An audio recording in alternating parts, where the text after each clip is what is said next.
We have with us Dr. Olumide Ajayeoba and Dr. Michael Ney, who are both gastroenterologists for Riverside Medical Group.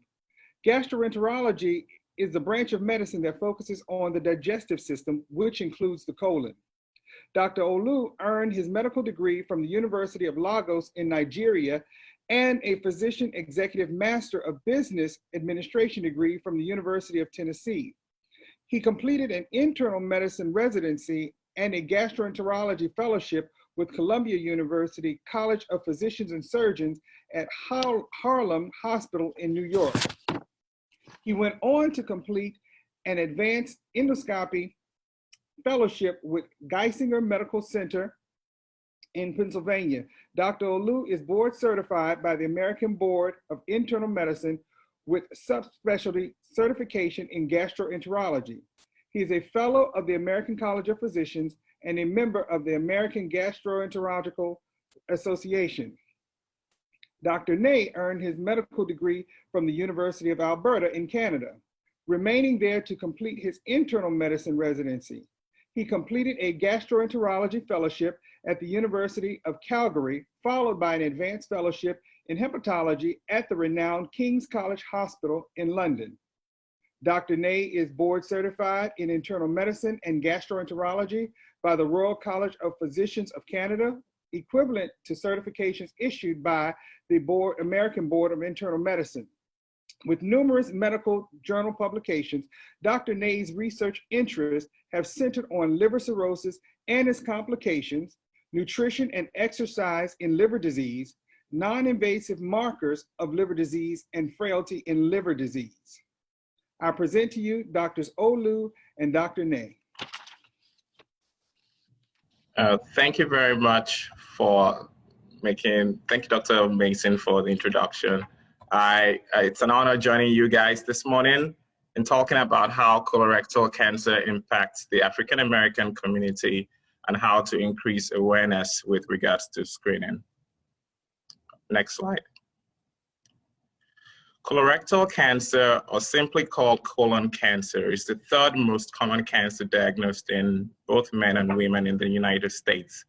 That is after lung and prostate cancer in men and breast and lung cancer in women. It also is the third most common cancer-related cause of cancer-related deaths in both men and women in individual groups. But as a combined group, after lung cancer, colorectal cancer is the second most common cause of cancer-related deaths. And this is why it's important, because 1 in 20 people will be diagnosed of having colorectal cancer in some data. Next slide.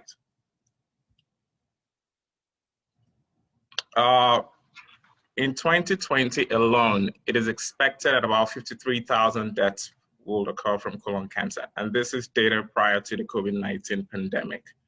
And there will be about 150,000 new cases of colorectal cancer this year. The good news is the death rate is reducing over the decades, all ages considered. That said, there's been a disturbing trend whereby there is an increase in the death rate amongst people less than age 55 by 1% annually in the last decade. No one really knows why. There have been some studies looking into the cause of this. So some posited that it could be related with the changes in lifestyle, from diet to physical activity, sedentary lifestyle, some genetic changes or what we call mutations, or could be also associated with the obesity endemic across the country. Worldwide, there are about 1.5 million survivors of colorectal cancer.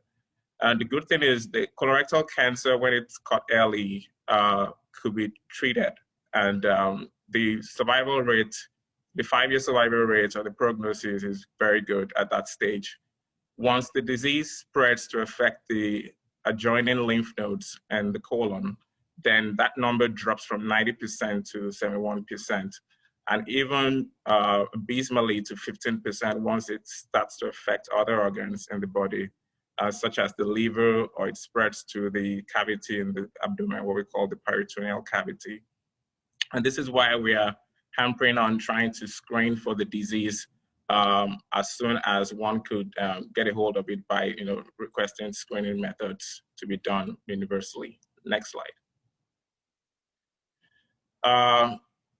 The cost burden for the disease, about $5.5 to $6.5 billion were spent just in the year 2000, and probably be increased by now.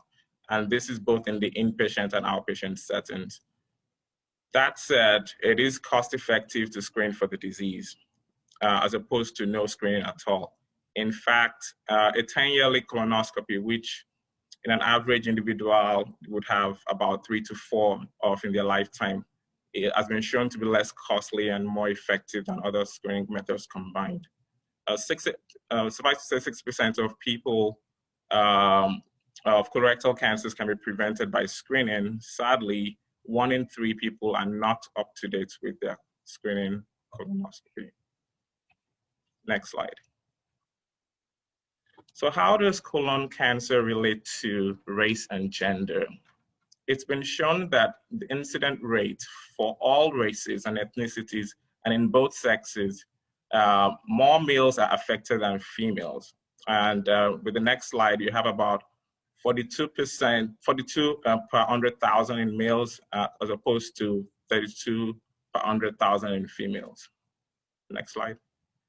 Again, this is the data from the Centers for Disease Control and Prevention, again showing that more males are affected with the disease as opposed to females. If we were to differentiate along the lines of race and ethnicity, again, Blacks are affected the most compared with their Caucasian counterparts and Hispanic or African or Asian Americans. And this is one of the reasons why we are organizing this event to exactly talk about increasing the awareness for colon cancer screening. Furthermore, if we're to look at it again in terms of the sex, sexual differentiation, again, Black males are the most affected group. Why is this so? Could it be related with some genetic changes or predisposition that we have, or could it be some environmental factors, which I'll get into in a short bit, or could it be what I term nuances in the system? Dr. Aroya talked about access to care, racial disparities in healthcare delivery, obstacles when it comes to insurance, getting insurance, or could it be deeply held personal or cultural beliefs and attitudes we have towards colorectal cancer screening? There's also some theories about reduced awareness and health literacy and variations in the medical societal guidelines leading to different cutoffs for the index screening colonoscopies. Next slide. The data in Virginia also mirrors that seen across the nation. Again, Black males being the most affected group. Next slide. Here is a map of Virginia showing a county by county distribution of the incidence of colorectal cancer. And we see here that the deeper blue counties spreading all the way from the Appalachian Valley regions, as well as the West Central South Side area and the Eastern Shore area seem to have the highest incidence. Here in Hampton Roads community, it's somewhere in the middle, and then the lowest county, the county with the lowest incidence, somewhere in Northern Virginia, which is pretty much what we're trying to say. So again, it begs for us to take a closer look as to what are the factors that are affecting the incident rates of colorectal cancer in Virginia alone, and how to tackle with some of the challenges that we face with health disparities. Next slide. So what are the risk factors for colorectal cancer? The first, and pretty much the most important, will be age. Once you're above the age of 40 to 50, there's an increased risk of having colorectal cancer. Recent data from the SEER database shows that there's been a decrease in incidence above those greater than age 50, largely due to recommended screening tests at that age. Usually most insurance will reimburse at that age. From the data from the American Cancer Society between 2011 and 16 shows that for ages 65 and older, there's been a 3% per year drop in the incidence. However, just like I said earlier, there's been a disturbing trend whereby there's an increase in the incidence in those less than 50. In fact, from the same data from the American Cancer Society, from age 50 to 64, there's been a 1% year rise, while those less than 50, you have about 2.2% per year rise. This highlights some of the arguments to appropriately drop the cutoff age for screening in order to catch some of these young onset of cancers. Another risk factor is genetics. If you have a family history of colon cancer, it's imperative that you talk with your primary care physician because you might have a predilection to develop colon cancer. It's been shown that about 25% of people with colorectal cancer have a positive family history of it. Some of the hereditary conditions I put on the slide even further would predispose you to having colorectal cancer and might require that you get screened at a much younger age. Disease conditions like inflammatory bowel disease, Crohn's disease, a history of previous abdominopelvic radiation, say for instance for a childhood malignancy or prostate cancer, that could also increase your risk of developing colon cancer. Obesity, just like we talked about, alcohol, smoking, a diet high in red meat consumption, those are also risk factors that have been shown by studies to be associated with colon cancer. Next slide. We talk about polyps. Exactly what are they? They are tissue outgrowths from the line of the colon. They appear as bumps or clumps on colonoscopy. And they can either be benign, meaning that they do not pose any risk to developing cancer, or they could be precancerous, meaning they have the potential to eventually develop into cancer if you do not remove it on time. Or they could actually harbor some cancer cells from the get-go. Again, some of the risk factors we talked about are associated with development of colon cancer polyps. Now, depending on the size and the multiplicity, as well as the pathology of the polyps removed, that will determine the next time one will get a screening colonoscopy. Next slide. What are the symptoms and signs associated with colon cancer? For many people, and this is sadly true, they would end up not knowing that they have colon cancer. It is asymptomatic.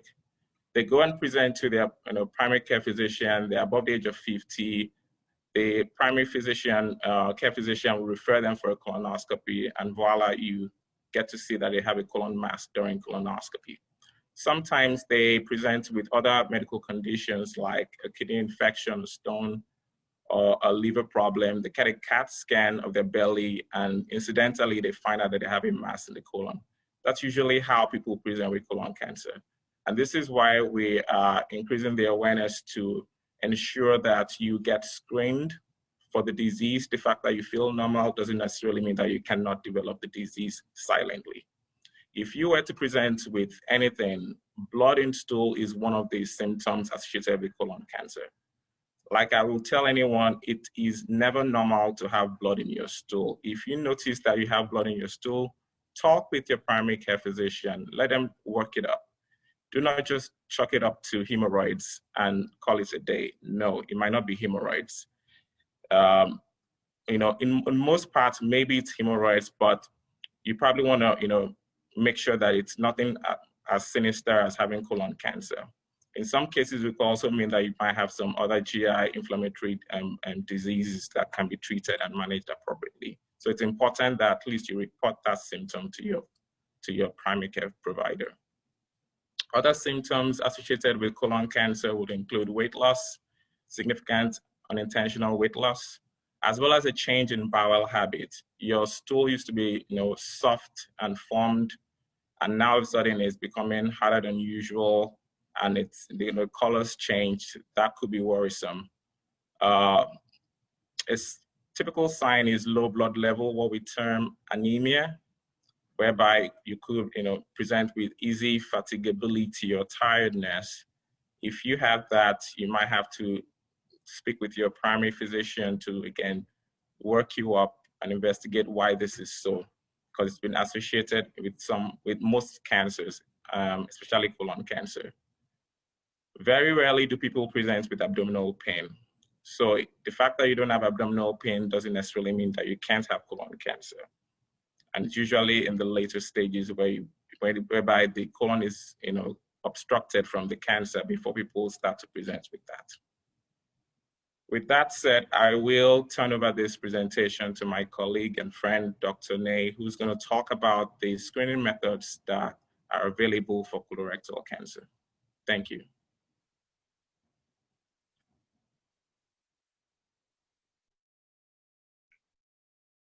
Next slide, thanks. So thank you very much, Dr. Ajayeoba. Thank you very much to the 100 Black Men group for inviting me to speak today at this vitally important event. I also wanted to say that Dr. Ajayeoba and I did not plan to match our outfits. It's just a fun coincidence. So let's get started with my portion of the talk. So screening, that's what this whole day is really about, is getting screened for colon cancer. So what methods are available? So the stool studies that are available, so basically submitting poop or a portion of poop, are the fecal occult blood test, the FIT test, and the stool DNA test, also known as Cologuard. We'll go into those in a bit more detail on the coming slides. There is a CT colonoscopy or CT colonography, which involves going into a CT scanner to do screening. There's colonoscopy, which of course we'll talk about in more detail today. And as it stands now, there's no blood test that is FDA approved or recommended for colon cancer screening in the USA at this point, although there are some things in the works. Please. So the kind of oldest stool test that is available for cancer screening is called the fecal occult blood test. So this, again, basically involves having a bowel movement and taking a small sample of that bowel movement and smearing it on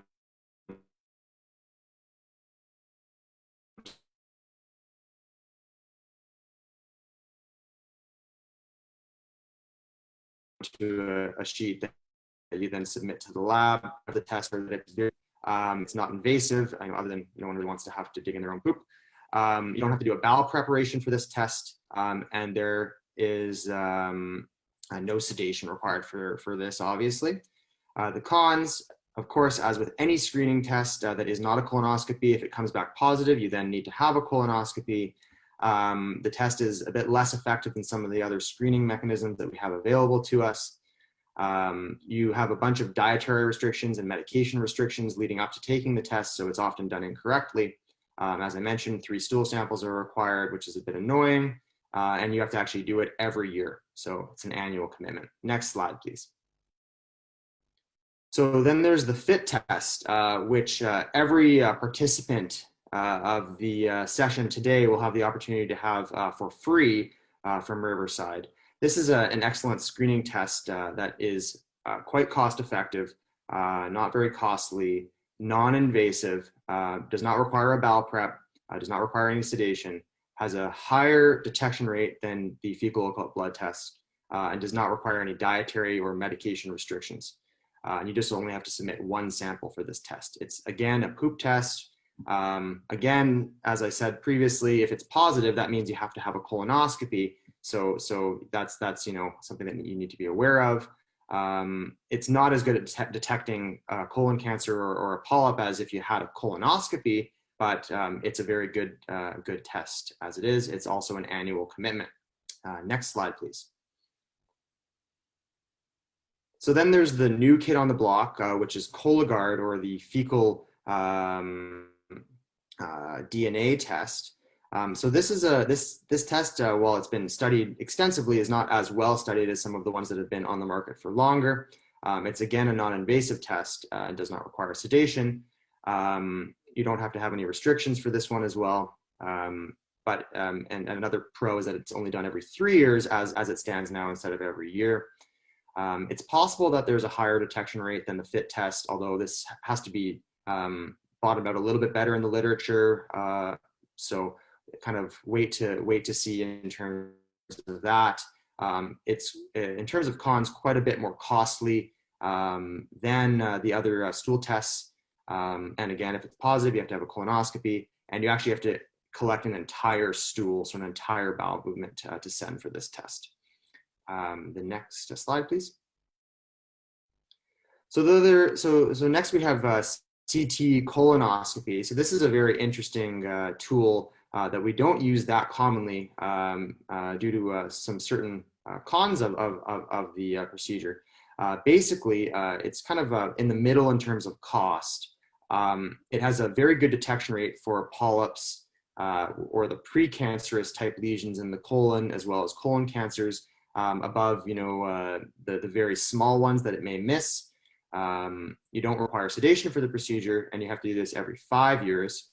The cons of this are that, again, if it's positive, you end up having to have a colonoscopy. And the worst part is that you actually have to do the bowel prep for this procedure. So you do the bowel prep, it comes back positive, then you have to do the bowel prep again and do your colonoscopy. So that deters a lot of people from using this as a screening method, except for those people that are very high risk to undergo a colonoscopy, or really are keen to try to avoid having a colonoscopy. But again, if it's positive, you really need to have a colonoscopy.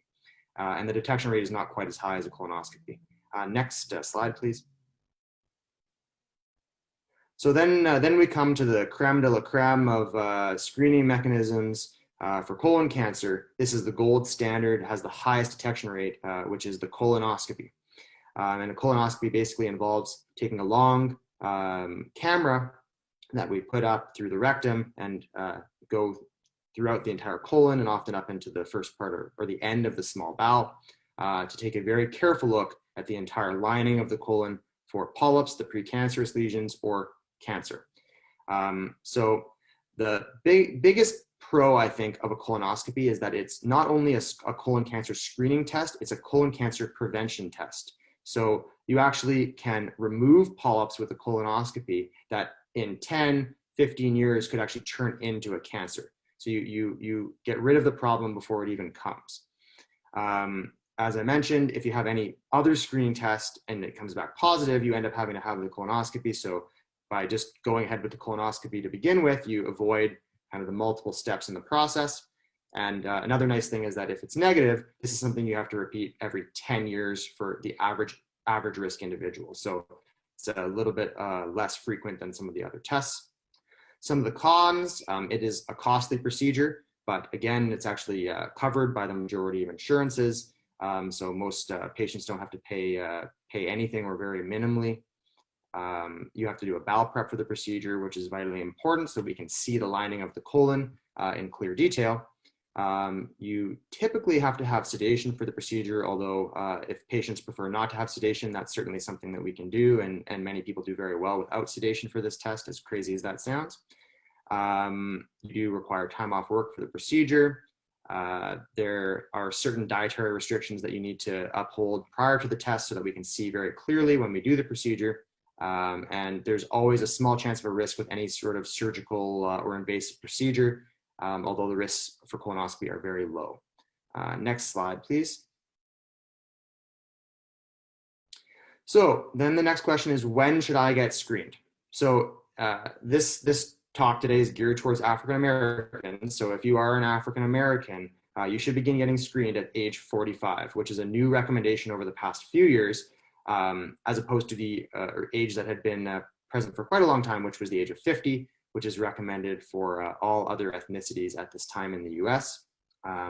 Usually we stop screening at around the age of 75. This can be earlier if the life expectancy of an individual is not very long, and it can be extended potentially in someone who's very healthy at the age of 75. Of course, as Dr. Ajayeoba already alluded to, if there's a family history of colon cancer, usually you need to begin screening at age 40 or sometimes 10 years prior to the youngest family member that actually developed colon cancer. And then basically, you need to seek input from your gastroenterologist if you've had a change in your bowel habit, blood in your stool, or are suffering from an unexplained iron deficiency anemia, as Dr. Ajayeoba already alluded to. So next slide, please.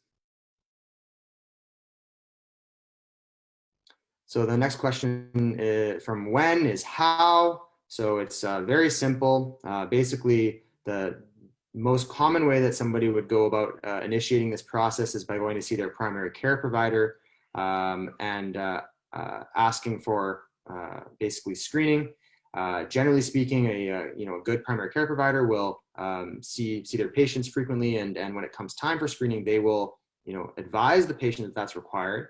But sometimes this can be forgotten about, or maybe isn't the focus for whatever reason of the clinic visit. So it's often good for a patient to be proactive. If you're 45 years old and know that you need screening, just let your physician know and say, hey, refer me to a gastroenterologist. I want to have my colonoscopy. As well, certainly at Riverside, I don't know about some of the other gastroenterologists in the area. We do accept direct referrals. So meaning that if a patient decides, I want to see my gastroenterologist, just come and make an appointment with us. We're happy to see you. Basically, those are the two main mechanisms to get this dealt with. So next slide, please. So this is just a summary here of what Dr. Ajayeoba and myself have talked about today for you. Basically, colon cancer is the second leading cause of cancer deaths in the US and worldwide. It's a public health concern of vital importance. African Americans, as mentioned, are at the highest risk in terms of ethnic groups. You need to get screening initiated at age 45 or earlier for some African Americans. And basically come visit us at Riverside Gastroenterology, or start off by seeing your primary care provider to initiate screening. And finally, please just get yourself screened. It saves lives. Whether it's a poop test, a colonoscopy, whatever it is, just get screened. Tell your friends, tell your family. It's very, very important. And next slide. So this is just any questions for myself and Dr. Ajayeoba. Thank you very much. Thank you for a very informative presentation. We do have just a few questions for you. Number one, for clarification, someone asked if red meat and alcohol consumption increase the risk of getting colon cancer. So I'll maybe Dr. Ajayeoba and I can alternate answering the question. So I'll start off. So red meat and preserved type meats, so processed meats like lunch meats, have been shown to increase the risk of colon cancer. Processed meats, as mentioned, like bacon and lunch meats, have been actually classified as carcinogens, so that those do increase the risk of colon cancer to some degree. Alcohol has also been shown to increase the risk, usually in larger amounts. It's kind of a bit debatable in terms of very small amounts of alcohol, whether that increases the risk. Okay, great. And let's see here, the next question. We have a Black female who has been diagnosed with stage 4 colon cancer at age 35. What can be done to lower the age risk for getting tested? Thank you very much. I'd reply to that. Currently, there's some patient and advocacy groups that are working together with the legislators to see how best this particular issue, whereby the cutoff age, which is mostly 50, according to most societal guidelines, can be dropped further to 45. Now, the American Cancer Society recommends that screening colonoscopy should start, especially with African Americans, at the age of 45. And there are some societies based on evidence that are beginning to come up, thinking of even further dropping the age to age 40. But this has to be evidence-based. This has to be appropriately applied. But yes, there has been a move towards trying to get that age cut off and dropped. Okay. Now, if you have multiple risk factors, how often would you suggest getting tested? And is there a limit to the number of times that you can be tested? Yeah, so there's no limit to the amount of times that you can be tested. I mean, I wouldn't recommend coming back every week, but it all depends on basically the situation that the patient is in. So usually the most frequently that we would do the procedure would be every 6 months in someone that had a very high risk polyp that we removed. In some individuals, we have to do it every year due to cancer syndromes that they have in themselves or their family. More commonly for patients, depending on the number of polyps and the size of the polyps that we remove, the recommendation would be between 3 and 5 years if polyps have been removed, sometimes up to 7 years. And then again, if the colonoscopy is normal, we go out to every 10 years, generally speaking. But your gastroenterologist should let you know, at the end of the procedure, after finding out what's been present, exactly when you need to have your next procedure. Okay. Now, are there many risks involved with some of the home-based tests that you mentioned with, getting false positives or false negatives? Yes. You have to work in collaboration with your primary provider to be able to interpret some of the results.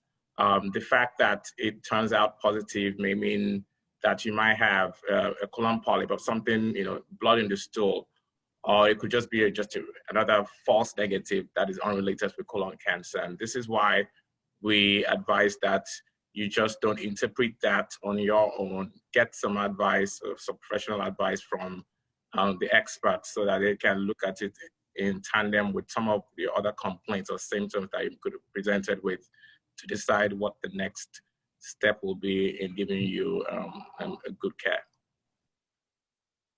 So yes, there are risks. Okay, thank you. Okay, now how effective, when we look at some of the new technology that's been presented, such as, I guess, the swallowing of some of the cameras that may go through your system, how effective are those types of technologies when it comes to screening for colon cancer? That's a good question. So the issue with a pill camera being used as a screening mechanism for colon cancer, again, you have to actually undergo that whole preparation for the procedure, kind of the same idea as the CT colonography. And then as the camera goes through, if it finds a colon cancer, then you actually need to have the prep again and come in for a colonoscopy. So while the kind of preliminary studies have shown that the camera tests are effective to actually identify colon cancers or polyps, the same problem exists in terms of the cost, the cumbersome nature of the test in terms of actually using it as a routine screening tool. So generally speaking, it's not recommended to be used as a screening test for colon cancer. That may change over time, but I don't think it really will unless a new technology comes to light that maybe doesn't involve preparation for the test. But of course, if there's poop filled in the colon, it's not going to ever be easy to see what's going on in the colon. So I don't really see how that's going to be happening anytime soon. Okay. Now, Dr. Ney, you mentioned that in the presentation that why you stopped your screening, I guess, at age 75. The question is, why stop screening at age 75? Is it more likely that colon cancer will not develop at that age? Yeah, that's a really good question. So we have to understand why we make that recommendation. We have to understand why we screen. So screening is very different than a diagnostic test. So a diagnostic test is where somebody has a symptom and then we look to try to make a diagnosis based on that symptom. So there's really no age cutoff for a diagnostic test, assuming somebody's healthy enough to do the procedure. A screening test is meant to try to ideally identify the polyps actually before they turn into cancer, which often years. So if a patient is 75 years old, we're doing a colonoscopy to try to help extend their life to the age of 85, let's say.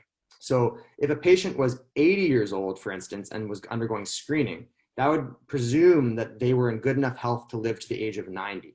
So that's why often after the age of 75, for unfortunately most Americans, people have developed health conditions that kind of limit their life expectancy at that point.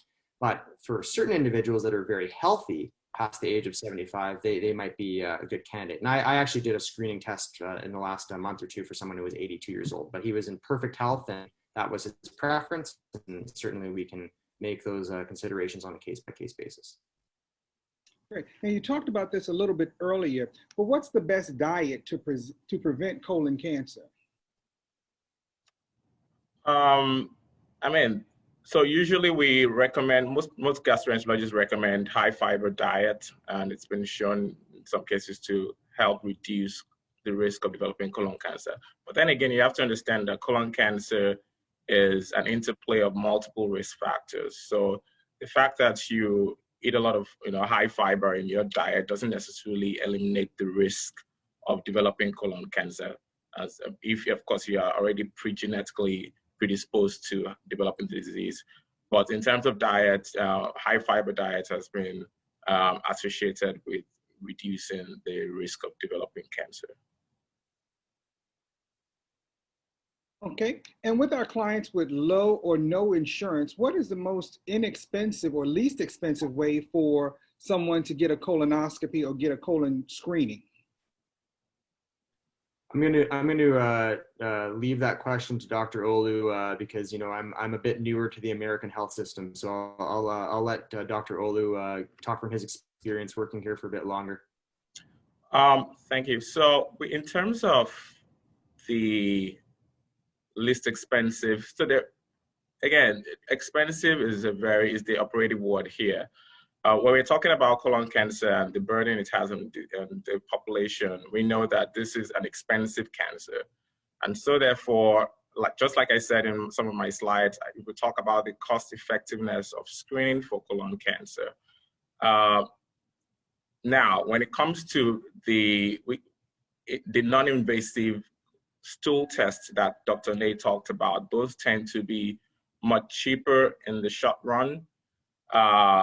And again, based on a case-by-case basis, in the long run, might eventually tally up to what would cost a 10-yearly screening colonoscopy would. So again, it's a relative term, calling it least expensive. But what I would suggest is the bottom line here is we want you to go out and get screened if you are of the appropriate age. And, it's important that you speak with your primary doctor and talk about the options that you have from the non-invasive stool test to the invasive colonoscopy, and talk about the risks and benefits that are associated with each of these tests before you make that informed decision. And I'll also add, Riverside does have a system by which individuals that are financially disadvantaged that do require a colonoscopy may be able to receive some assistance or some decrease in the cost of the procedure. Again, as a program that Riverside does run. So while that is by no means a guarantee, it's something that you can consider as well. Okay, thank you. Now, does physical fitness play a role in preventing colon cancer? Yeah, that's an interesting question. So I think overall health is key for prevention of all sorts of types of cancers. So a generally healthy lifestyle, high in fruits and vegetables, low in sugar and that sort of stuff, high in exercise is going to prevent all sorts of diseases. Whether physical exercise specifically decreases the risk of colon cancer. I mean, that's a bit up in the air because it's not an easy thing to study. But I would suggest that just assume that it does, because it helps with so many things in your general health that that's something that you should be striving for. Mm-hmm. And what about HPV? Is there a connection between HPV and colon cancer? Not that I'm aware of right now. Okay. All right. Now, before we wrap up, one of the things I would like to ask each of you to give is a reason for hope in spite of all of the negative statistics that exist centering around colon cancer. Thank you very much. It's been a pleasure really, talking about colon cancer screening, especially amongst the African American community. We all know that we tend to have the highest incident rates of colon cancer. Despite all the statistics that we've presented, in that line, there is hope. In that, we know that 90%, the survival rate for colon cancer, if it's caught early, if we get it as a polyp or you get it as early stage cancer, it is treatable and it's managed very well. As opposed to other kind of cancer like lung cancer, whereby the prognosis is more terrible. So there is hope in that line. And then where again, there are so many people and advocacy groups, as well as institutions that are working in collaboration with insurance company and government to ensure that we have the appropriate screening guidelines in place to be able to catch, especially these young onset colorectal cancer cases, which has been increasing in the last decade, to be able to deal appropriately with these cases and prevent people from dying from the disease. So yeah, in spite of what the news what we are learning from day to day, this is just again just to remind us that we need to talk with our primary doctor. If you have to, if you feel any symptoms, you see blood in your stool, if you have abdominal pain or you're losing weight, maybe you might have something going on that needs to be worked up. Yeah. Thank you very much. I'm gonna give you two quick answers to your question. Number one, events like this today are a reason for hope. The knowledge is power. Spread the word. The more people that get screened, the more colon cancer that's going to be prevented in the U.S. and hopefully in our community here.